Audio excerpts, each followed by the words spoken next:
진료실에서 MRI와 같은 영상 검사를 하신 환자분들께 척추관 협착증이 있습니다 라고 말씀드리면 대부분의 환자분들은 얼굴이 싹 굳으면서 이제 큰일 났구나, 평생 아프겠구나 이런 말씀을 하시면서 절망하시곤 합니다. 하지만 꼭 그렇지는 않습니다. 협착증이라는 말 자체가 굉장히 무섭게 들리지만 협착증은 노화 과정 중 세월의 흐름에 따라서 누구에게나 생길 수 있는 현상이기 때문입니다. 오늘은 협착증이라는 그 무서운 이름 뒤에 숨은 진짜 이야기, 척추관 협착증에 대한 오해를 함께 풀어보도록 하겠습니다.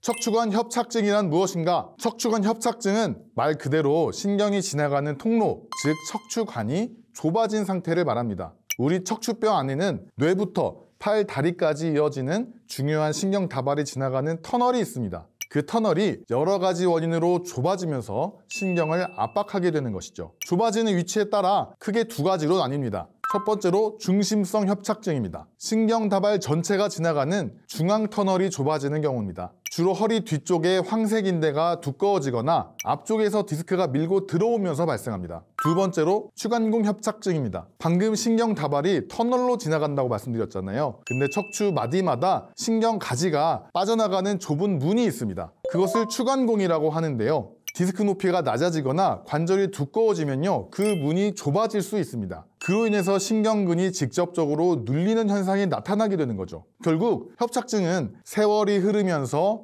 디스크, 뼈, 인대, 관절이 조금씩 변성되고 두꺼워지면서 신경의 통로를 좁히는 종합적인 퇴행적 변화인 것입니다. 그렇다면 얼마나 흔할까요? 놀라지 마십시오. 생각보다 훨씬 흔합니다. 일본의 한 연구에서 40세 이상 성인 938명을 MRI로 분석해봤더니요, 중등도 이상의 중심성 협착이 무려 78%, 심한 협착은 약 31% 확인되었습니다. 그런데 중요한 것은 이 중에서 실제 증상이 있는 사람은 17.5%, 약 18% 뿐이었습니다. MRI 영상에서 협착이 보인다는 사실과 그것 때문에 실제로 아픈 통증이 발생하는 것은 전혀 다른 문제일 수 있다는 뜻입니다. 달리 말해 협착증은 나쁜 병이라기보다는 나이가 들면 생기는 주름과 같은 자연스러운 변화로 이해하는 것이 좋습니다. 협착증이 있다와 협착증 때문에 아프다는 전혀 다른 문제라는 것입니다. 신경 통로가 좁아졌으니까 당연히 넓혀야 되는 거 아닌가요? 그게 가장 흔한 오해 중에 하나입니다. 하지만 협착증 치료의 핵심은 좁아진 공간을 넓히는 것이 아니라 염증을 가라앉혀서 통증의 악순환을 끊어내는 것에 있습니다. 신경이 눌리면 그 주변의 혈액순환이 나빠지고 염증 반응이 일어나게 됩니다. 그래서 신경이 물리적으로 눌려서 아프다 라기보다는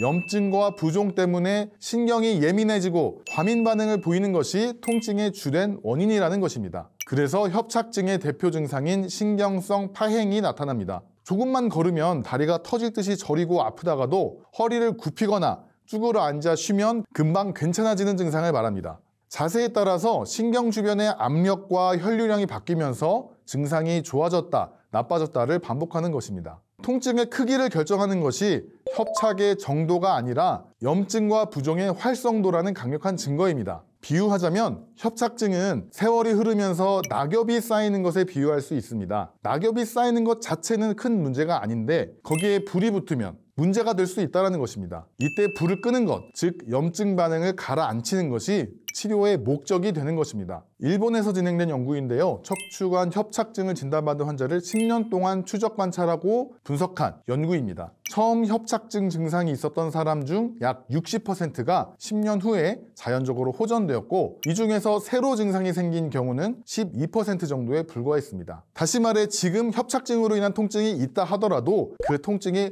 항상 영원하지는 않고 시간이 지나면서 자연적으로 호전되는 경우도 많다라는 것입니다. 척추관 협착증은 누구에게나 찾아올 수 있는 나이의 흔적입니다. 하지만 절망하거나 두려워할 병은 결코 아닙니다. 신경이 눌려있다는 사실보다 염증을 잘 관리하고 내 몸을 어떻게 사용하느냐가 훨씬 더 중요합니다. 결국 협착증 치료의 최종 목표는 통증 때문에 움직임을 멈추고 움츠리는 것이 아니라 통증 없이 올바르게 다시 움직이는 것. 언제나 바른 자세를 지키는 습관이 무너진 척추의 균형을 지켜주는 가장 확실한 약입니다. 척추발전소와 함께 오늘도 여러분의 척추가 조금 더 가볍게 움직이길 바라겠습니다.